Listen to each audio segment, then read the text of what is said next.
2016. Welcome to Delta Daybreak. I'm Candace Red. Well, someone breaks into a house and steals several guns. I have the details, but first, let's talk about the weather with meteorologist Riley Hale. Riley, it's going to be a sunny day? It is going to be a sunny day for us. We had that cold front push through yesterday, so a lot clearer weather behind that front.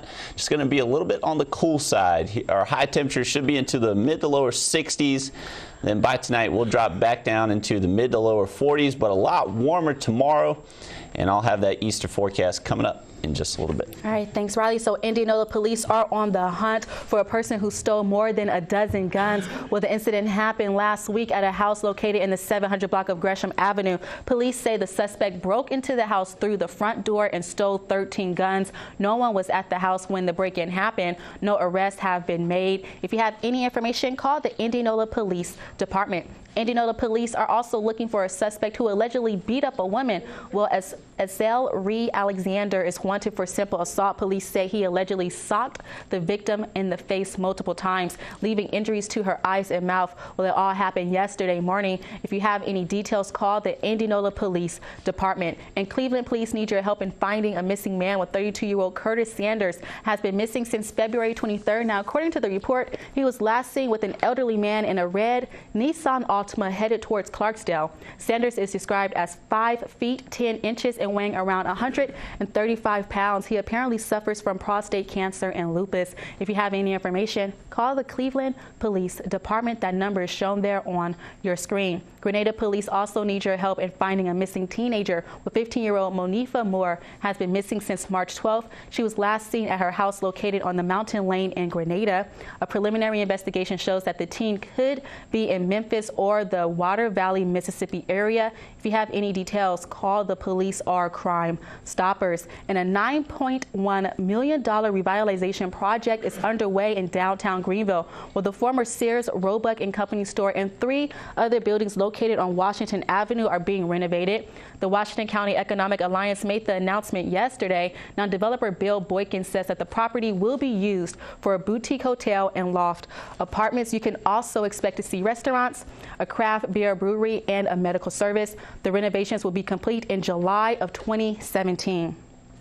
Keeping our eye on the floodwaters, so Mississippi Governor Phil Bryant is asking President Barack Obama to declare a disaster after severe flooding hits the state. Well, Greg Flynn is the Mississippi Emergency Management Agency spokesman, and he says the request seeks assistance to individuals in Bolivar, Coahoma, and Washington counties. Now, more counties could be added later. Individuals would be eligible for grants up to $33,000 in low-interest loans. More than 2,000 homes and businesses were left damaged. And the Office of Emergency Management in Washington County is helping flood victims. Well, Tammy Reed is the Deputy Emergency Manager.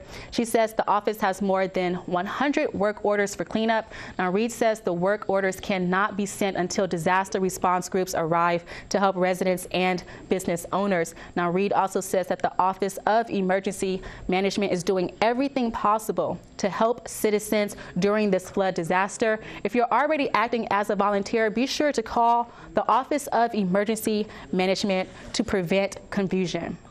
A resource fair for flood victims will kick off today. Well, the City of Clarksdale Relief Initiative gets underway today from 10 a.m. to 1 outside the Coahoma County Expo building. You can get free food, clothes, personal items, and cleaning supplies. To make donations, just go ahead and call the number shown there on your screen. And the first case of Zika virus has been reported in Mississippi, with the Mississippi State Department of Health said Thursday that the case was in Madison County resident who recently traveled to Haiti. Zika is a mosquito-borne virus that may cause birth defects if contracted during pregnancy. The virus is primarily spread through bites from a specific mosquito. Now, the Zika virus infection can cause a mild illness with symptoms including fever, rash, joint pain, and red eyes.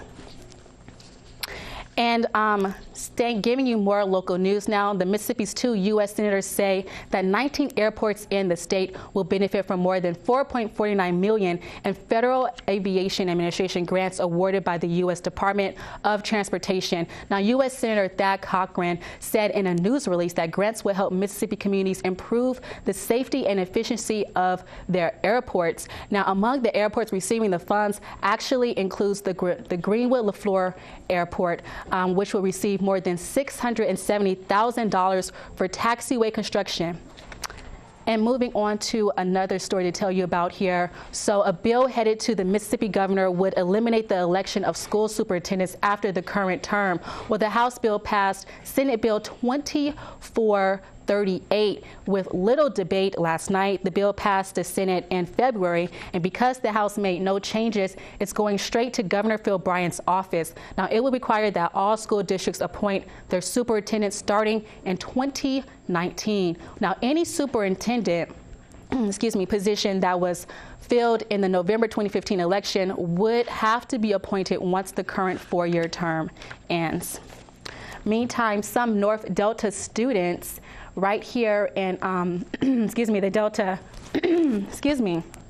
are getting a chance to prep for their college readiness exams. Oklahoma Community College is partnering with the Tri-County Workforce Alliance to host a free workshop for students in Clarksdale and the surrounding area. Now, the workshop is designed for those who have never taken the ACT, as well as those who want to increase their scores. The workshop is scheduled for April 2nd from 8:30 until noon in the Whiteside Hall lecture room. The class will cover all sections of the test, and those attending will take home tips on things like test taking and building confidence. So for more information, just go ahead and call that number right there on your screen. And you're invited to the Washington County Economic Alliance annual meeting. So the meeting is scheduled for March 29th at 5:30 p.m. And that's going to be at the Washington County Convention Center in Greenville. You can expect an open bar, food samples from 18 different restaurants. Now, editorial cartoonist Marshall Ramsey from the Clarion Ledger will provide the entertainment. Here's Deborah Wintry. It's our annual meeting, so it's giving updates on what we've done. It's kind of our annual report, you could say. And it's also a time to highlight our members that we have with our business showcases and our chamber restaurants. Tickets cost $30 at the door. Reserve roundtables are also available for $400. All right, let's take a look at this morning's Delta chat question. So how can the Mississippi Delta fight the obesity epidemic? Uh-oh, and I'm up here eating. The healthy burger, though, right? I did eat the healthy burger. All right, perfect. Riley, do we have any new comments? We do. We have a couple. The first one is from Angela. She says, by being open-minded to the healthy lifestyle, community leaders can put in place community gardens, food drives, just whatever it takes to get the Delta healthy. I am ready for my change. And then Tiela says, Candace, welcome to the South, home of good old Southern country cooking for your soul, and where obesity doesn't really matter. Oh, I think it matters. But I still like, the Southern food. It's so good. It's hard to beat good Southern cooking, but it's so good. Moderation. Yes, that's true. Plus, I must admit, it's sad. I don't work out. I need to work out, Riley. Yeah.